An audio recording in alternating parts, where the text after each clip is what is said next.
Sir बड़ी आप लोगों के लिए एक अपहिल टास्क है, क्योंकि बहुत ज़्यादा जो टेंशन है वो दोनों पार्टीज के दरमियान, और अब आप लोगों को ये कहा गया है कि कुछ मीडिएट करें।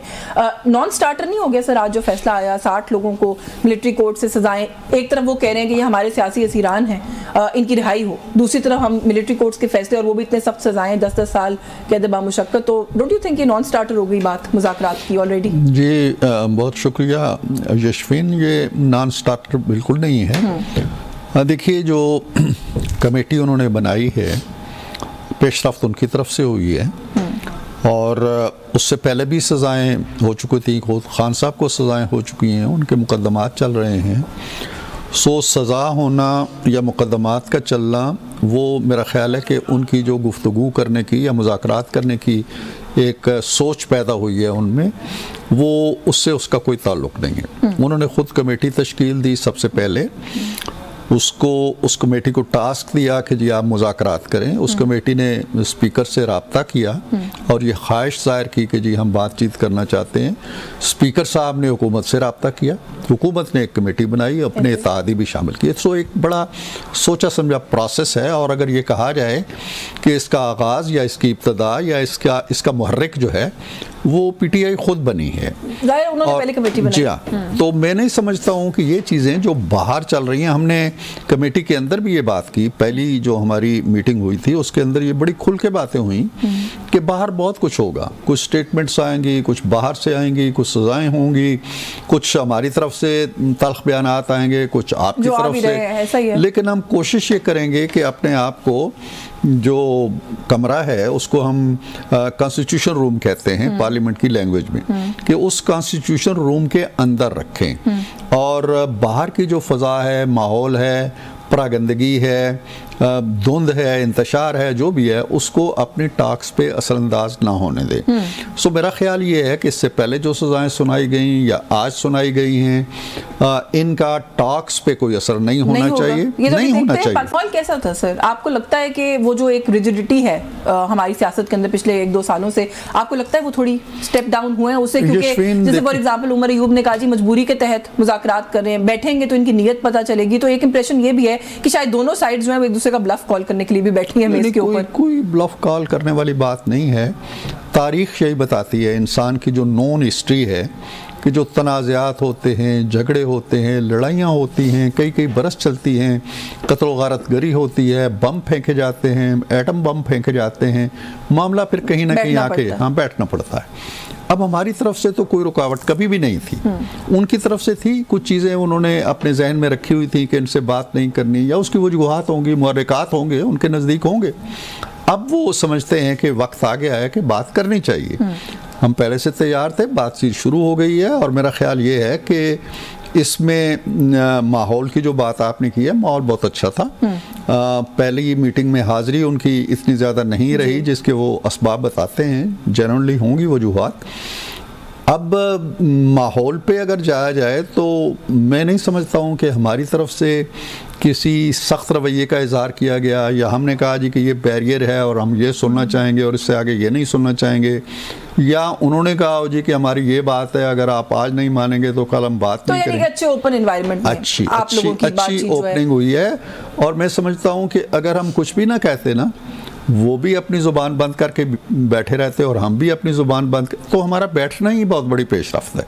सही है, आमने सामने हमारा बैठ जाना एक तवील अरसे बाद ये मंजर आपने ऑन बोर्ड है। फिर इस सारे प्रोसेस के साथ सवाल राना सनाउल्लाह साहब ने कहा है कि हम ऑन बोर्ड रखेंगे। देखिए ऐसे नहीं होगा। मैं ज़ाती तौर पे बिल्कुल नहीं जानता कि ऑन बोर्ड हैं या नहीं। पार्ट है, आप तो बड़े इंपॉर्टेंट पार्ट है कमेटी का। मतलब मैं जो आपको कह रहा हूँ आप उसी पे रहें कि मैं ज़ाती तौर पे नहीं जानता कि वो ऑन बोर्ड हैं या नहीं हैं, लेकिन मैं ये इतनी बात ज़रूर जानता हूँ कि जो इतनी बड़ी एक पेशरफ्त हो रही है तो इसमें ज़रूर उनकी कंसेंट शामिल होगी। ये मेरा तासुर है। और कोई इदारा मुल्क का ऐसा नहीं है जो चाहता हो जी कि अफरा तफरी रहे, इंतशार रहे, मुल्क दलदल में धंसा रहे, आगे ना बढ़े। सो इस काम के लिए कि मामलात को खुश उसलूबी से हल किया जाए, आइन और कानून के दायरे के अंदर रहते हुए जितनी कंसेशन दी जा सकती हैं वो दी जाएं, इस पे किसी को कोई एतराज़ नहीं है, चाहे वो इस्टेब्लिशमेंट है, चाहे वो हुकूमत है, चाहे वो सियासी जमातें हैं, चाहे वो इब्लाग आमा के ज़राए हैं जो आप लोग हैं, चाहे वो सिविल सोसाइटी है, सब चाहते हैं कि मुल्क के अंदर। लेकिन सवाल श्री साहब का, बड़े मियाँ साहब का, क्या इसके ऊपर एक होता है ना, एक अपना एक input opinion, and I am sure कि उनकी किसी भी इनपुट के बगैर आप लोगों ने ये कदम उठाया भी नहीं होगा। बिल्कुल बिल्कुल उनकी इनपुट है। आपको याद होगा कि जब वो अक्टूबर 2023 में वापस आए थे तो उनकी जो पहली तकरीर थी जलसा आम के अंदर, वो उसके अंदर भी उन्होंने कहा था कि हम माजी को छोड़ के पाकिस्तान की खातर आगे बढ़ने के लिए तैयार हैं। उन्होंने पेशकश की थी, जो बड़ा मशहूर इवेंट था, कबूतर भी उड़ा था अमन और खैर सगाली के सिंबल के तौर पे। शहबाज साहब जब उन्होंने हल्फ उठाया, उस तकरीर में भी कहा, बार बार वो कहते रहते हैं। लिहाजा हमारी तरफ से तो कोई नयापन नहीं है, हमने ना कोई दरवाज़ा बंद किया था, ना खिड़की बंद की थी, काम उनकी तरफ से हुआ है। तो उन्होंने कुछ अपने तहफ़्फ़ुज़ात थे उनके, वो शायद उन्होंने अपने खुद बैठ के दूर कर लिए हैं अपने तौर पे। उन्होंने कहा है कि वक्त आ गया है कि बात करनी चाहिए, तो अच्छी बात है, सूनर और लेटर टेबल पे बैठना है। अब उनका और हमारा टेबल पे बैठना एक बहुत बड़ी और बहुत अच्छी और बहुत पॉजिटिव पेशरफ्त है। मियाँ साहब ज़ाहिर है कि पूरी तरह इसमें शरीक हैं।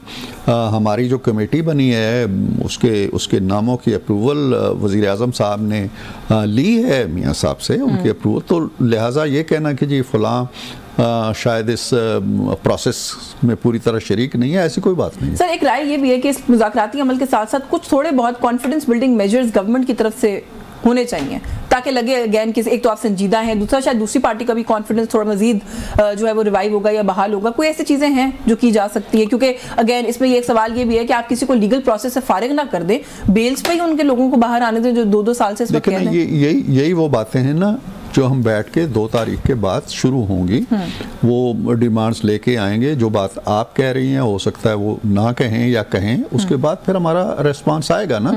मैंने कहा कि हमने कोई बैरियर नहीं लगाया, ठीक है, कोई चारदीवारी नहीं खड़ी की, कोई रेड जोन नहीं है जी कि इससे आगे आप नहीं आ सकते। उनको खुली छुट्टी है, वो जो मर्जी है डिमांड्स लेके आए।